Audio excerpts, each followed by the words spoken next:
Ladies and gentlemen, welcome to another episode of Leadership in Politics with Dr. Abraham. As I promised you, on occasion I bring you special guests, and today's guest is Dr. Dean Colston. Dr. Dean, welcome to the show. Thank you, Dr. Abe. It's great to be here. Thank you for inviting me. You're most welcome, and I'm glad you joined me. We're going to talk today about several issues. Invisible disability, which is dear to our hearts. We're going to talk about you as an individual. I want to introduce you to my network and to my audience. I want to know what you are contributing in general. And finally, we'll talk about what defined as visually impaired individual. Briefly, tell me, who is Dean? Well, I originally grew up in the Midwest, Kansas and Missouri. The greater Kansas City area is where I grew up. Currently, I live here in Phoenix, Arizona. I've been here about 15 years, and I am the oldest of 9 children. I have one sister. She's number 7 in line. I am a first-generation college student, and as you know, I'm a lifelong learner. So professionally, I'm a senior technical editor. I'm a health and medical writer and a social media strategist. And like you, I know you have a passion for the disability community. I'm an advocate, a disability advocate. So previously in my career, probably for about 13 years, I worked in healthcare, worked in the medical industry. I came from the clinical psychology side. I was a mental health counselor. I did continuous quality improvement. I was a specialist in that area for a hospital, and I managed psychiatric disability. And then I'd say for about 13 years, I worked in higher education. I was a university professor at a liberal arts university, and then I moved to another college. I was their department chair, and then I became the dean of online faculty. And in those days, they called me Dean Dean. Mm-hmm. So I was known as Dr. Dean, but Dean Dean just kind of stuck. Kind of unique one. Yeah. Where are you going to Dean? What does he do? He's the dean. Here's Dean Dean. Beautiful, beautiful. Well, nice to know that. Now, at age 41, 42, an event happened in your life. What happened? Tell me. Yes. At about 42, I was actually, I was a university professor at the time, and it was just by accident. I was going for some prescription sunglasses, and one ophthalmologist thought, there's something not quite right here. Couldn't figure out what it was, so he referred me to another specialist, and they examined my eyes, and they were kind of perplexed. Make a long story short, I was sent to a retinal specialist, and they discovered I had a very large retinal detachment. So what happens when someone at this age or any age will have such a condition? Right. Well, retinal detachments are something you want to take very seriously. It is an emergency.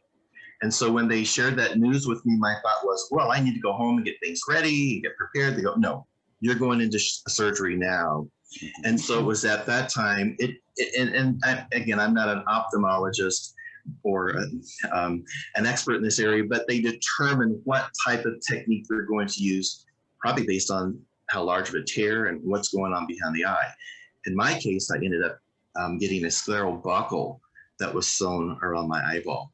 So that was my first, it was just a spontaneous retinal detachment, came out of nowhere. Did you feel any pain? Did you feel anything? Nothing? Great question. Actually, you don't feel any pain. So you don't know anything's going on. Oftentimes what happens is that these retinal detachments, they kind of take on the shape of like a curtain effect.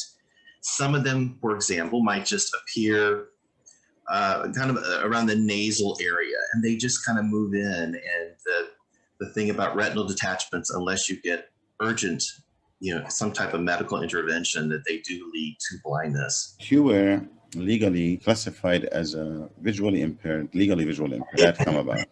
I think that how that came, because I am, which many people do not know, a few people do, but I suppose hundreds will now know, I'm legally blind. And that occurred actually probably several years later, because I ultimately, by the age of 47, had another spontaneous retinal detachment, which led to a surgery. And unfortunately, these surgeries are pretty remarkable, but the fortunate side is that there are complications. And oftentimes they lead to premature cataracts, which I did get which led to more surgeries, which led to, unfortunately, more retinal detachment. So 8 surgeries later, I was legally blind at that point. But they saved these surgeries, they were able to save your eyesight. I think You're able so. to see, and you still write your articles, you still do your work. On a scale from 1 to 10, or they call it in the optometry world, what is it, up to 20? What's your sight, power of your sight? Well, it's really interesting. I have a very complicated retinal history.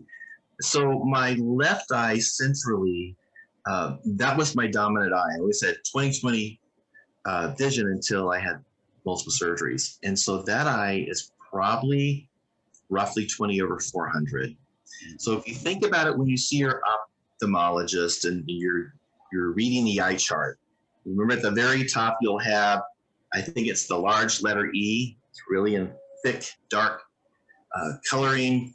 I can't make that out anymore. It's severely distorted. Even with the glasses, with the surgeries? It doesn't help at all. And the right eye, for me, that was, I wasn't probably legally blind until 47, because you can function with one eye, and my central vision in that eye was pretty good. It was about 20/40.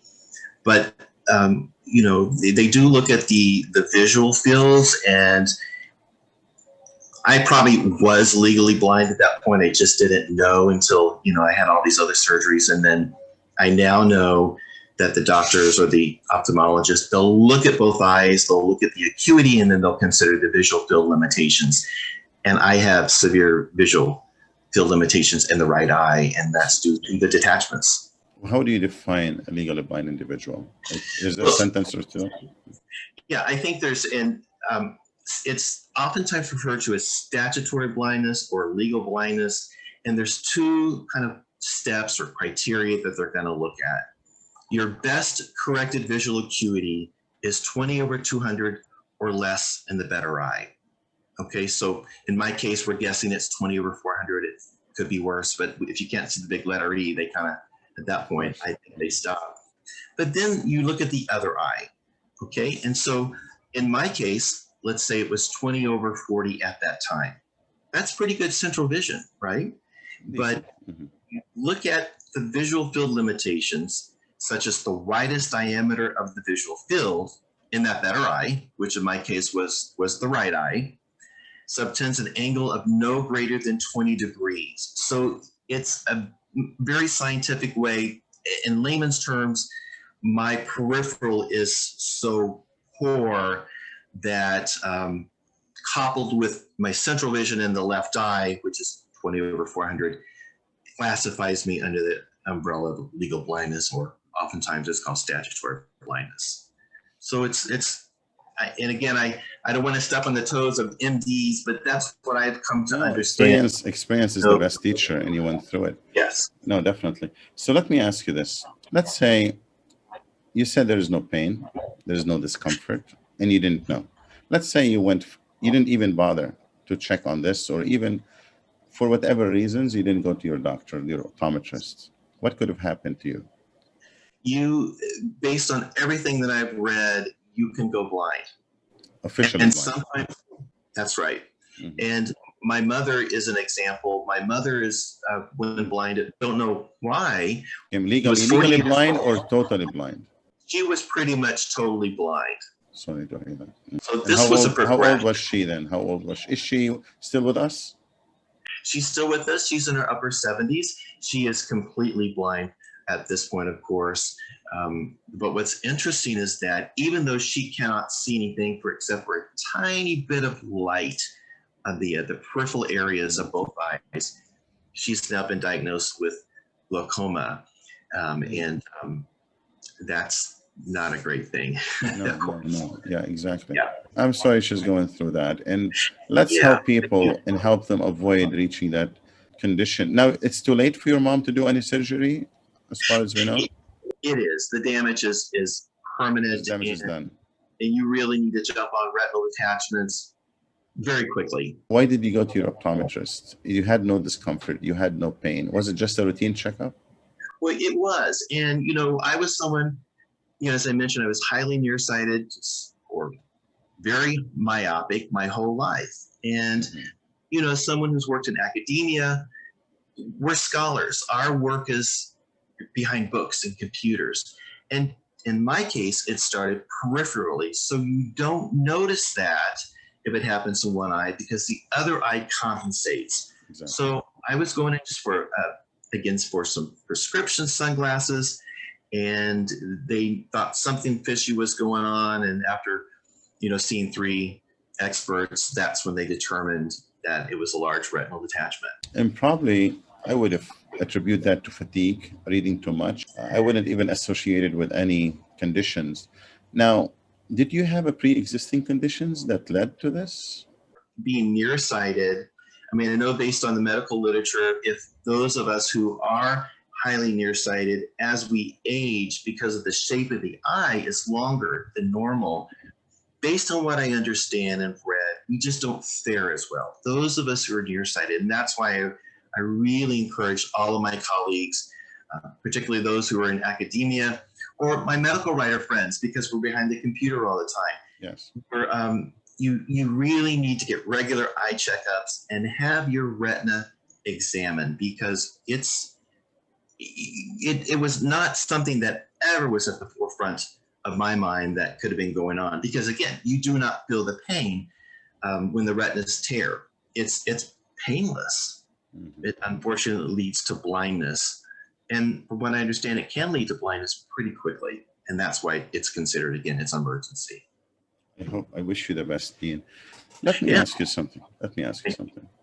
So, looking at you, I see a gentleman with glasses. You look normal. Mm-hmm. I look normal. People look at me, they say, okay, a gentleman with glasses, right? If I remove your glasses, what could happen to you, to your life? My glasses offer a little bit of help. Not much, but with my right eye, it helps somewhat. But yeah, I mean, I oftentimes, if Are you able to see without glasses? Yes, and I appreciate you asking that question, because people who are blind or legally blind, I think one of the myths is that they see nothing, they see darkness. Yes. And part of my goal is to educate folks is that many people who are blind or legally blind do see. I see color. I have sun vision, although I have a number of other issues, that are involved. But I've learned workarounds, and through technology, that's what I really wanted to stress. We live in a time that's pretty remarkable now. People like me and my mother, probably, many decades ago, we just couldn't continue to work. We would just resign, right? Or we would just retire, that's what I'm trying to say. But because there's technology out there, such as JAWS, Fusion, or Zoom Text, and these are basically screen readers, or JAWS is job access with speech. So it's a screen reader and it reads to you. We can continue to work. Yes. And most, at least anecdotally, most of my friends who are blind or visually impaired think sometimes there's a myth that they don't want to work. And that's really not true, because I think work is many times equated to one's dignity. And that's what we call assistive technologies. That is correct. They will allow you to have a reasonable accommodation to any environment you are legally supposed to enter. So they give you the access needed. And right.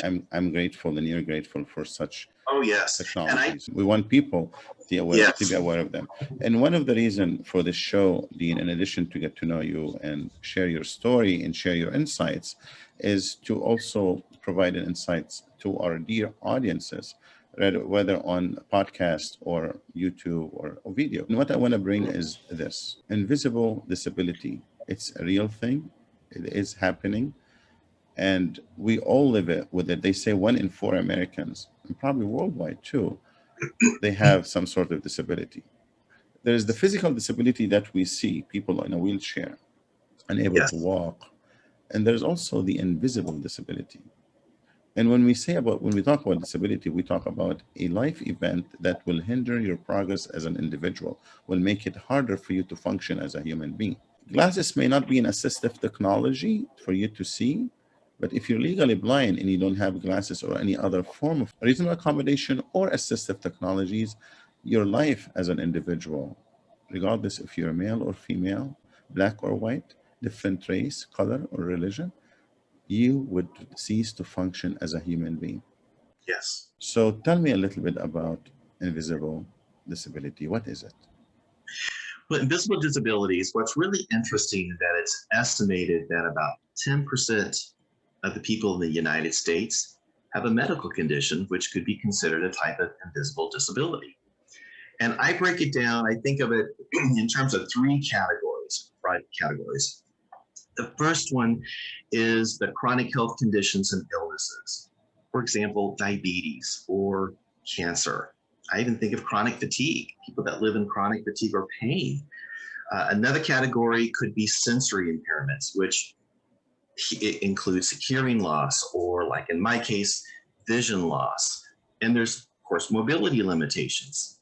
And the third category, I think of mental health and learning disabilities. And that can include depression, anxiety disorders, attention deficit hyperactivity disorder, and many others. But those are just a few. But I kind of break it down into those categories. So the lesson learned is for people to see a retina specialist or some sort of specialist at all times as needed. And if there is any discomfort or pain, that's the more that you really have to go to see a specialist. Absolutely, because that can be indicative that something is going on. Usually, if we feel pain, we act on that. We go to our doctor. But in the case of a retinal detachment, it's kind of a sneaky condition. You don't feel it, but you do want to act on it pretty quickly. But I did want to share with your audience that really my story, I like to think of it, it's a story of grit. It's a story of resilience. Tell me the characteristics that define you first as an individual, and second, what characteristics needed for people to fight any condition and to become better. And I describe, and this is probably being the oldest out of 9 kids coming up and being a first generation college student. I was always someone that had a lot of grit. I had a lot of, I was determined to succeed. That was inherently part of my makeup. That was helpful, I think, through this process of 8 surgeries and feeling in my mind, am I going to be blind like my mother? Because I remember as the oldest, because I was her right arm, that it scared me. And it's normal. I want people to know it's a normal process of going through this emotional journey. And can we say in your case it's genetic more than a pre-existing condition? It is likely. They think it's probably because of my mother's situation. And in fact, there's research that shows that people who are nearsighted or highly myopic, it tends to run in families. So this is why I really encourage my friends who are nearsighted, do see a retina specialist at some point in your life, particularly, it can happen at any age, but as those of us approach 40, upper 30s, 40s, I think is a good time. But getting back to, I think I always had this grit, this drive to succeed, and that helped me through this process. And I think my background in emotional intelligence, because like I shared with you, my dissertation focused on that. I've always been interested in that emotional EQ. I've learned from so many of the experts out there, like Dr. Annabelle Jensen and Mr. Josh Friedman and Dr. Mark Brackett and all these folks, Dr. Daniel Goleman, I can't leave him out. But through that learning, I was able to apply that through this process. And I really believe it got me through the other side because I wanted to continue to work. So for me, at the end of this journey, after 8 eye surgeries, I said, okay, I'm going to reinvent myself. What is it that I can do? What is it that I'm really talented at? And this is how I came to the decision when I left academia. I loved writing, scientific writing, editing, technology, health and medical. I kind of wrapped it, packaged it all together, as well as my interest in, leadership. And that's when I went out and started my own business and started doing freelance work. You work as a freelance technical editor. Is that what you do now?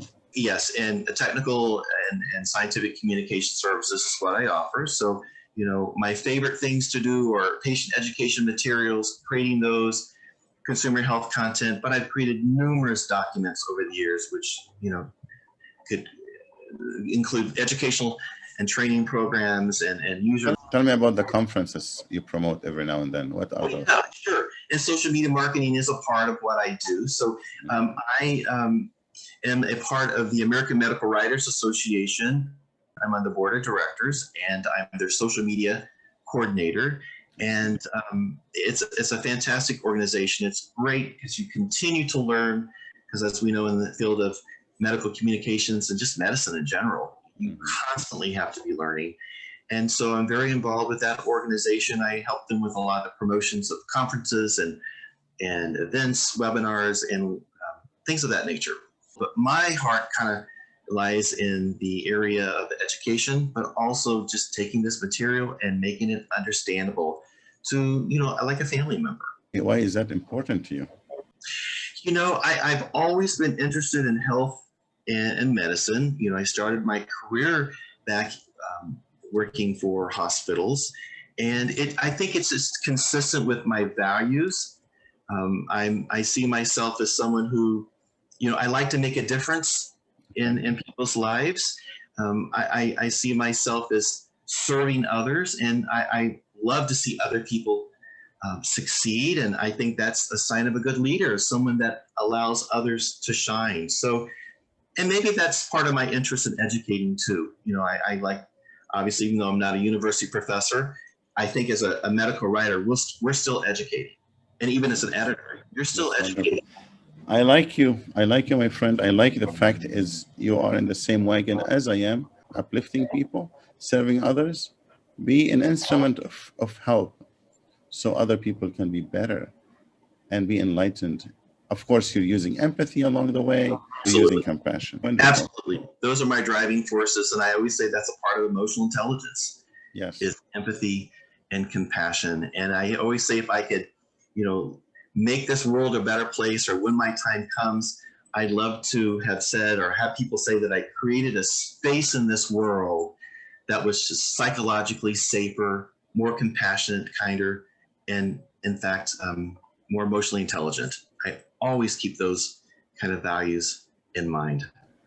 Nice to know. Nice to know. Glad you came in. Glad we're sharing this insights in your story, my friend. My pleasure, Dr. Abe. I really appreciate it. You're most welcome. Anything else you want to share?